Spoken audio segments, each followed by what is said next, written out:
100 episodes. When I started this journey, the goal was simple: to understand how justice is served when the unthinkable happens. And together, over the last 5 years, we've followed the evidence and studied the psychology. We've traced the path all the way to the moment the handcuffs click shut, and then we've sat in the aftermath looking at how these crimes fracture not just individuals, but entire communities. So the first thing I want to say is thank you for being here with me through the evolution of this show, through old co-hosts, different styles, and my own growth every single day. Today, on this milestone episode of When Killers Get Caught, the story isn't just about a capture. It's about reckoning. It began with a mundane moment in a supermarket in Mazan, France. A man caught taking photos he never should have been taking. At first, it looked like an isolated crime, but when the police opened his hard drives, they didn't just find a predator. They found a blueprint. They found a system, a decade of betrayal meticulously documented and organized. Gisèle Pelicot was his wife. She was a mother, a grandmother, a professional, and for 10 years, her husband, Dominique Pelicot, drugged her into unconsciousness and invited dozens of strangers into their home to assault her. He filmed it, cataloged it, and archived it. He believed he was the director of a private horror show. But Dominique made a fatal mistake. He underestimated his wife. When the truth finally broke, the world expected Gisèle to disappear. They expected her, like so many survivors, to choose anonymity. We all would have understood. Being the face of such a monumental horror comes with a scrutiny that few can withstand. Instead, Gisèle stood up. She walked into that courtroom, looked her attacker in the face, and declared, "Shame must change sides." Today, we follow Gisèle's courage, from the courtrooms of Avignon to the chilling reality that this was never just about one man. This is a pattern, a network of everyday men hiding in plain sight. Sexual violence is a unique kind of harm. It is deeply personal, uniquely devastating, and life-altering in ways that don't simply fade. It changes how you move through the world, how you see yourself, how you learn to exist in your own body again. I'll be honest, this episode was hard for me to write, and it's a hard one to tell. But the value in this story is greater than my own comfort. This episode is for the survivors. It is not for the perpetrators. It is not for their excuses or the narratives that try to make sense of what is senseless.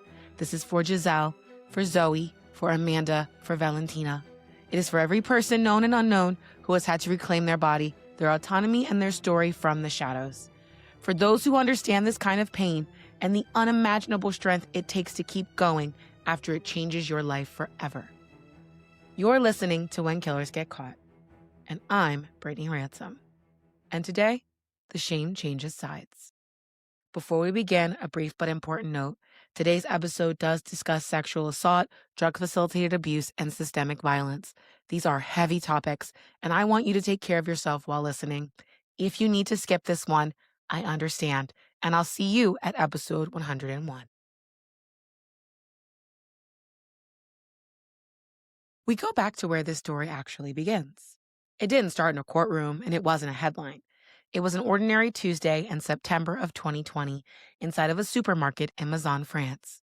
Picture this: the mundane sounds of shopping carts clicking, people debating what to have for dinner, the hum of fluorescent lights. Among the shoppers is an older man. He isn't carrying a basket. He isn't looking at the shelves. He's lingering, loitering in the aisles, moving too close to women, watching. Store security is the first to notice that something is wrong. He's holding his phone at an angle that doesn't make sense, low and deliberate, with the camera pointed upward.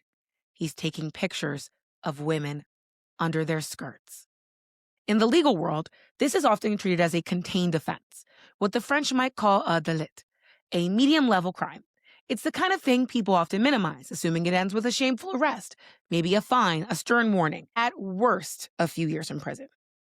But when the police arrive and take Dominique Pelicot into custody, the dominoes begin to fall. His phone is confiscated. A warrant is issued for every electronic device in his home. From the precinct, Dominique makes a phone call to his wife, Gisèle. He confesses, but he filters the truth. He tells her he has disgusting urges. He admits to the supermarket photos. And Gisèle, in a testament to 50 years of trust she thought they shared, says. She is shocked, for sure. But she's a dedicated spouse. She tells him she'll help him. She'll find him a doctor. They'll get through this together. But what Dominique didn't tell her was the police were already at their front door. And as Gisèle was promising her support, forensic investigators were opening up hard drives. They expected to find more photos. Instead, what they found was much worse. They uncovered a digital file system so organized it was almost clinical. There were folders, subfolders, labels, dates, detailed notes. This wasn't just a collection. It was a methodical professional archive. Over 20,000 videos and photos spread across multiple hard drives, computers, and USB sticks seized from the Pelicot home. Every device they pulled from a desk drawer or a closet was another piece of this digital mausoleum, a library of a decade's worth of trauma, meticulously preserved and curated by the man who claimed to love her. As the investigators moved deeper into the data, the air in the room must have changed. The scale began to shift. What looked like a momentary urge revealed itself to be a decade of controlled, chilling, repeated depravity. They weren't just looking at a man who took pictures in a grocery store. They were looking at a man who had turned his marriage into a hunting ground. And then the investigators reached the most harrowing realization of it all. They realized that the woman in the videos, the woman being assaulted by dozens of strangers, the woman who was sleeping through a nightmare, was the same woman waiting at home, believing her husband was just a man who had made a single, strange mistake. The police now had one job left to do. They had to go tell this woman in the home with the blue shutters, tell the devoted wife that she was the victim in the majority of these videos. They had to tell her that for 10 years, the man she loved had orchestrated one of the most heinous crimes France had seen in decades. Gisèle's peaceful life was over, and the investigation was just beginning. Gisèle Pelicot was never meant to be a headline. Before she was a symbol of courage or a case file in a courtroom, she was simply a woman living what she called a perfect French life. By day, her existence was peaceful, defined by the quiet rhythms of a woman who had earned her rest. She was born in 1952 in Villingen, West Germany, the daughter of a French soldier. But the stability of her early years was short-lived. Her mother died of cancer when Gisèle was only 9, and like so many other children of loss, she navigated a fractured home life and strained relationship with a stepmother. A struggle that fueled her deep, quiet desire to build a happy, independent world of her own. As soon as she was able, Gisèle chased that happiness. She built a formidable career, rising through the ranks of a French utility company to become a high-level executive. And at 19, she met Dominique. They were just kids when they fell in love, marrying in 1973.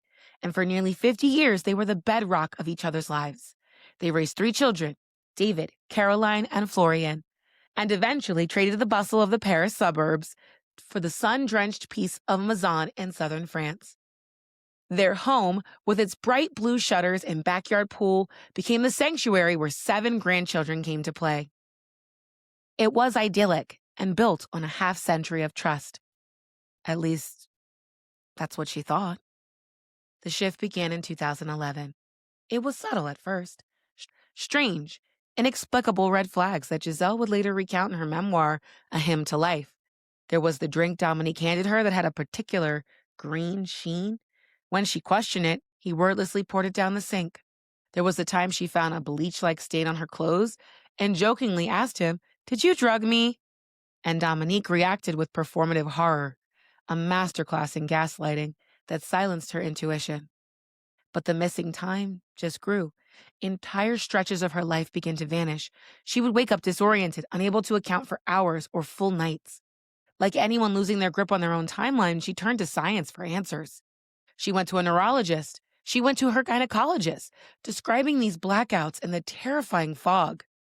With no answer in sight, a dark fear took root. Gisèle believed that she was dying. She feared early onset Alzheimer's was stealing her mind. A quiet grief settled over her as she prepared for a future that was slipping away. And then came November of 2020. When the police called her to the station, there was no gentle transition. They told her they had been investigating Dominique since the market, and on his hard drives, they had found a folder simply labeled abuse. They laid out a reality that defied human comprehension. For nearly a decade, She had never been ill. She had been chemically rendered unconscious. Her home, her sanctuary, had been turned into a stage for dozens of strangers invited in by the man she loved, her husband, and nearly 100 other men had raped her, hundreds of times, while she lay oblivious. The memory gaps weren't a diagnosis. They were the physical evidence of crimes she was never meant to remember. At first, Gisèle's mind did the only thing it could to survive. It rejected the truth. She insisted these must be Photoshop. She said it was a frame job. But as the investigators showed her the still images and the evidence of the evil things done to her body, her brain disassociated. She was looking at a woman who looked like her, who had been treated like a rag doll without a soul. She went home and sat in the silence of that shattered life for 6 hours. Then finally, she spoke the word out loud to her friend. Rape. In that moment, 50 years of history were rewritten. It wasn't just a betrayal, it was the total collapse of her reality. Everything she thought she knew about her marriage, her safety, and even her own body had been a lie maintained by the person she trusted the most. The peaceful existence by day was gone forever. Now Gisèle Pelicot had to decide who she was going to be in the light of this terrible new morning. There is a point in every case like this where the story could simply go quiet. It could have stayed behind closed doors, protected, anonymous, and clinical. It could have been reduced to a pile of legal documents and redacted reports, allowing the public to understand the crime without ever having to look the person in the eye. That's the path most survivors are offered. And for many, for very good reason, it is the path they take. But Gisèle Pelicot is not most survivors. After learning the full staggering scale of what had been done to her, Gisèle was given the choice to remain a ghost in her own story. She could have let her identity be protected by the state. She could have let the case proceed in a closed courtroom while she disappeared into a well-deserved private peace. But she refused. Instead, Gisèle made a decision that would not only reshape the trial, but force a global reckoning. She chose to waive her rights to anonymity, and she chose a public trial. She chose to attach her name, face, and her voice to every piece of nauseating evidence and every hour of testimony. And she didn't do it because it was easy. She did it because she understood a fundamental truth about the dark. Anonymity doesn't just protect the victim. It sanitizes the crime. And she knew if she stayed in the shadows, the world would abstract her experience. They could make it distance. It would just be a sad story that was easy to dismiss and even easier to forget. By stepping into the public eye, she made that impossible. The crime could no longer be separated from the human being it was committed against. The legal system could no longer talk around her experience. They had to look at her. Her presence in that courtroom in Avignon became a piece of living evidence, not in a legal sense, but in a human one. She made the scale of the betrayal impossible to sanitize, the horrors impossible to ignore. And at the heart of that decision was a single sentence, 4 words that would travel far beyond the borders of France. Shame must change sides. With those words, she reframed the entire universe of sexual violence. She declared that the burden of silence was no longer hers to carry. The weight of the stigma was no longer something that belonged to her identity. She was handing that weight back to the system that allowed it and the men who perpetuated it. It was a declaration that shame belongs only to the guilty, not the survivors. And once that line was spoken, the story could no longer be contained. This wasn't just about what happened in one house in Mazan. It was about what happens to all of us when the truth gets finally dragged into the light. When people first heard about this case, the instinct was to treat it as an outlier, an extreme story about one horrible man, one home, and an unimaginable breach of trust. But the more investigators looked outward, the more that explanation started to fall apart. What made this possible wasn't just what happened inside that house in France. It was what existed outside of it. Across encrypted platforms like Telegram, investigators began to trace networks of users exchanging explicit instructions on how to drug, control, and violate unconscious partners. These weren't vague fantasies. They were structured, detailed playbooks. They described dosages, timing, methods to avoid detection. And they weren't just talking about abuse, they were teaching it. This was an ecosystem of reinforcement, a place where one person's idea could be validated by another, refined by a third, and normalized through repetition until it stopped sounding like something unthinkable and just sounded like something procedural. Once you understand that, Mazan stops looking like an anomaly, and it starts to look like a point of contact between a private crime and a much larger distributed system. The ability for Dominique to do as much as he did hinges on where this all was coordinated. Coco was one of those spaces. On the surface, it looked like an ordinary anonymous chat site. No special access or encryption needed, just an open door. And Dominique Pelicot used that platform to connect with men willing to participate in what the courts called systemic abuse. In France alone, between 2021 and 2024, authorities recorded over 23,000 criminal complaints linked to Coco, including hate crimes and networks involving at least 480 identified victims. While the site's founder, Isaac Steidel, was arrested in 2025, his arrest didn't dismantle the behavior. It simply displaced it. Cut off one head of the Hydra, and two more take its place. Then there's a site called Motherless. Researchers have described this as an online rape academy. Reports show the site hosted more than 20,000 user-uploaded videos of non-consensual content, reaching an estimated 62 million visits in a single month. This isn't just passive hosting, it's a global infrastructure of demand. It's a place where the unthinkable is packaged as content, where a violent crime is consumed as if it were just another category of pornography. On platforms like these, the reality of the victim is erased and the assault is rebranded as entertainment.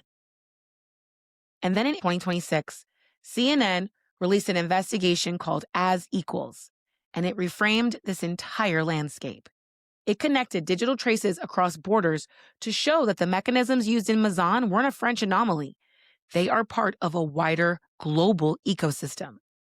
And when you strip away the platforms, the data points, and the clinical legal language, you're left with something more fragile. You're left with three names sitting inside the lived aftermath: Zoe Watts, Amanda Stanhope, and Valentina. We'll talk about the infrastructure, or the 20,000 videos. But numbers like those start to feel abstract. They're too big to wrap your head around. But for the women trapped inside of that nightmare, the horror isn't a statistic. It's a cup of tea on a nightstand, a bedroom door you thought was locked, a person you love the most in the world standing over you while you sleep. To understand the bravery it took for these women to speak out, I want you to understand the depth of the betrayal. They didn't just lose their safety. They lost their entire sense of reality. For Zoe Watts, the weapon wasn't a threat of any sort of physical violence. It was a nightly cup of tea, prepared by the man she had loved since she was 17 years old. For years, her husband was taking her their son's sleeping medication and stirring it into her drink. He wasn't just drugging her, though. He was using her own trust to steal her consciousness. Zoe's pain is compounded by a specific kind of societal gaslighting. When Zoe finally spoke out, she faced the crushing weight of people telling her, "But he's your husband," as if marriage was a license for ownership. She speaks up now because she has to reclaim the instinct we are all taught to ignore. That sometimes the most dangerous place isn't a dark alleyway. It's your own bedroom. For Amanda Stanhope, the story is defined by the sheer duration of the deception. 5 years. Imagine living in half a decade where your reality is a lie. For 5 years, Amanda lived in a fog, experiencing unexplained gaps in her memory and a fatigue that was so intense she couldn't explain it. She wasn't just losing a night. She lost years of her life. When Amanda came forward, she wasn't just discussing the crime. She was trying to reconstruct her own history. By choosing to be a voice in the CNN investigation, she was refusing to let those 5 years belong to the predators who watched her online. She is pulling her life out of the digital archive and back into the daylight. And then there was Valentina. We don't know her real name. She wished to remain anonymous in the CNN article. But she experienced the most modern, unsettling layer of this crime. the digital afterlife. Unlike the survivors who only have memory gaps, Valentina was forced to confront the external evidence. She saw the videos. She saw her own body treated as content on screen, being consumed by this global audience of everyday men who viewed her violation as nothing more than a category of porn. For Valentina, speaking out was an act of narrative war. She knows her image is out there in the dark corners of the internet, and it will always be out there. But by speaking, she's saying, that woman on the screen is me, but she is a human being, and she is not your entertainment. What connects Zoe, Amanda, and Valentina to Gisèle Pelicot is a shared, terrified bravery. They all could have stayed quiet. They all could have just lived in the protection of anonymity. But they understood that silence is what allows the Rape Academy to stay open. And they chose to be seen and heard because they knew that shame only thrives in the dark. They didn't just survive. They stood up and made sure that from now on, the world has to look at the faces of the women the system tried to erase. If you think about this, none of these stories are about resolution. It's about the continuity after your life has been disrupted. Zoe, Amanda, and Valentina all chose visibility, not because it was easy, but because the alternative is worse. Their stories interrupt the system by making it impossible to ignore, because the evidence shows that this is not one site, not one country, and not one type of man. By the time the Pelicot case reached the court in 2024, the scale of what happened in Mazan could no longer be contained by language like incident or scandal. It was a national reckoning. The trial in Avignon was unlike anything the French legal system had ever processed. Over 4 grueling months, the courtroom became a space where repetition was the most damning evidence. 50 men stood trial alongside Dominique Pelicot. And what unsettled the public wasn't just the number of men, but the normalcy of their faces. These were the hommes ordinaires, the ordinary men.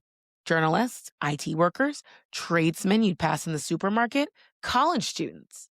They didn't fit the visual markers of danger we're all told to expect. They were men hiding their normalcy, forcing a terrifying question. How many systems of harm depend on not being separate from society, but on being invisible within it? But the rupture didn't just stop at the courtroom doors. Investigators uncovered that the violation reached even deeper into the Pelicot family than anyone was prepared for.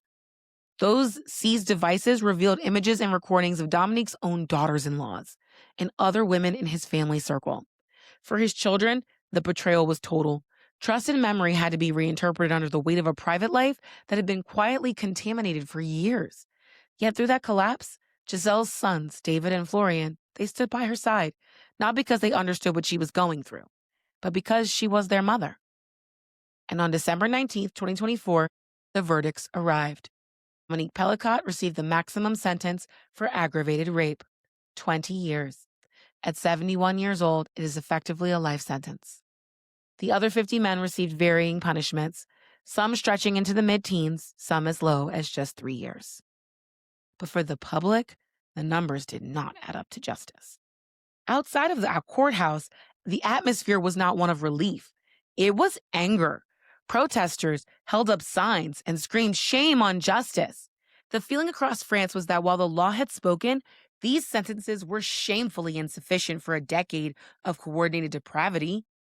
Some of these men received suspended sentences or terms way shorter than prosecutors requested, leading activists to argue that the system still lacks the proper tools to handle the true gravity of sexual violence.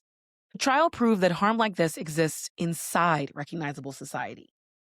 But the sentences left many feeling that the punishment had not caught up to the severity of the crime. And in the long shadow of the Avignon trial, something unusual began to happen. It wasn't loud, and it wasn't immediate. But steadily across legal circles, parliamentary committees, and policy discussions throughout Europe, the case started shifting something. This stopped being about the prosecution of 51 individuals and started being studied as a historic turning point. What emerged is what they now call the Pelicot effect. It is shorthand for the way one woman's refusal to hide began to dismantle the gap that has existed in the legal system for centuries. The chasm between the absence of resistance and the presence of consent. For far too long, the law looked for a no. It looked for a struggle. It looked for physical evidence of refusal. But the Pelicot case forced lawmakers to look at the terrifying reality of silence. Forced them to admit that when silence is manufactured, induced by drugs, or exploited by betrayal, it cannot be treated as neutral. And across Europe, this conversation has moved from the streets into the halls of power. We're seeing an acceleration towards consent-based frameworks. The phrase you'll hear again and again, the one being shouted in protests and written into new state statutes, is blunt in its clarity. Only yes means yes. It's more than a slogan. It's becoming a legal requirement. The demand that sexual violence be defined by the absence of clear affirmative agreement. While laws don't change overnight, the Pelicot effect has made the direction of travel irreversible. Governments are now being forced to review their old statutes and ask, does this law actually protect people? Or does it protect the predators who hide in the silence? And beneath the complicated legal language, something more fundamental is happening. We are witnessing a shift in what society considers legible harm. We are finally learning that consent is not the absence of no, but the presence of a yes. And it's important to remember where this shift started. Not with a politician or a lobbyist. It was a courtroom in Avignon, with one woman choosing to be seen. And from that decision, the pressure spread outward, into our laws, our policies, and our very language. Sometimes institutional change doesn't begin with a memo or reform. It begins with exposure and the simple, revolutionary refusal to look away. After everything we've discussed, the investigation, the sentencing, the trial, there's still a question that lingers outside of reach for the court. What does justice actually do for the people who have lived through something like this? There is a common misconception that truth, once revealed, brings closure. We like to think that once the facts are established, the system has done its job, and the story can finally be tucked away. But that's not how lived experience works. Justice can acknowledge harm. It can assign responsibility. It can create consequences that matter. But it cannot erase what happened. It cannot rewind time, and it cannot restore the version of life that existed before the world broke. What it can do is return something that was stolen long before the courtroom doors ever opened. Voice. For survivors like Gisèle, speaking out isn't about telling a story that has ended. It's about reclaiming authorship over a narrative taken from her. One of the quietest consequences of this kind of violence is that it steals your ability to describe your own life. You become a person who is now spoken about. But by testifying, by refusing to be silent, Gisèle and the woman of the As Equals investigation turned memory from something imposed into something reclaimed. Justice in this sense is not a clean ending. It's a rebalancing, quiet, imperfect, and hard won. The moment the story stops belonging to the perpetrator and starts belonging once again to the person it was done to. And stories like this don't end when the episode does. They don't end when the headlines move on to something easier to compartmentalize. For survivors, the impact continues long after the world stops paying attention. And that is where responsibility shifts, away from the courtroom and toward the rest of us. If you feel as passionately about this as I do, there are practical ways to move that energy into the world.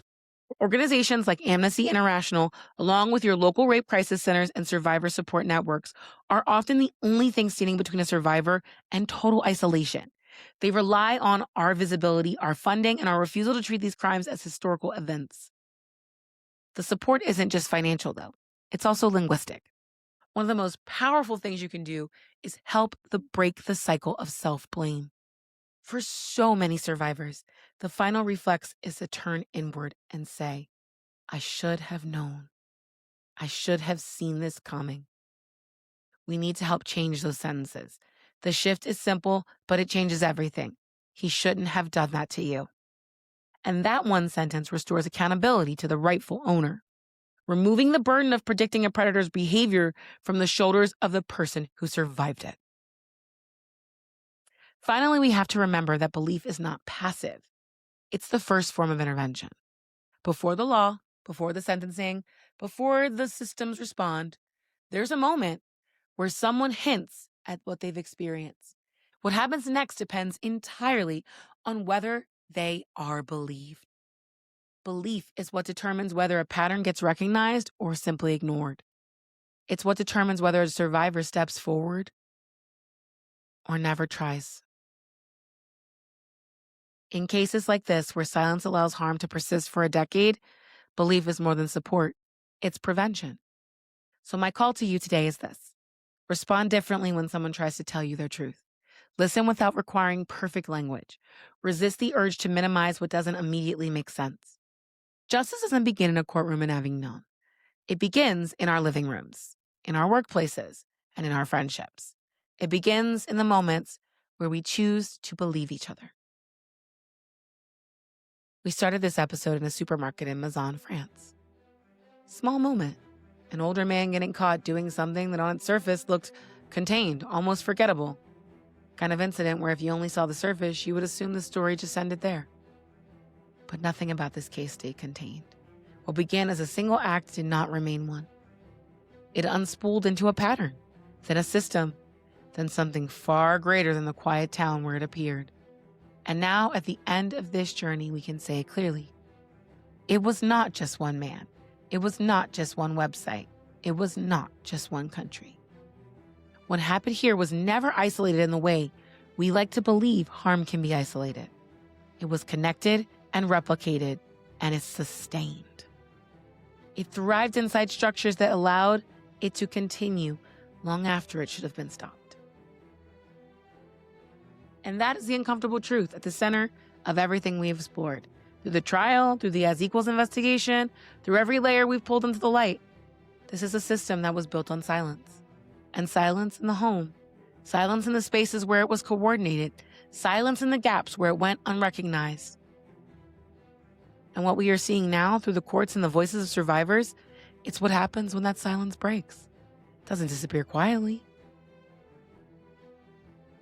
But there is something else that comes with that breaking point. The truth always leaves a trail.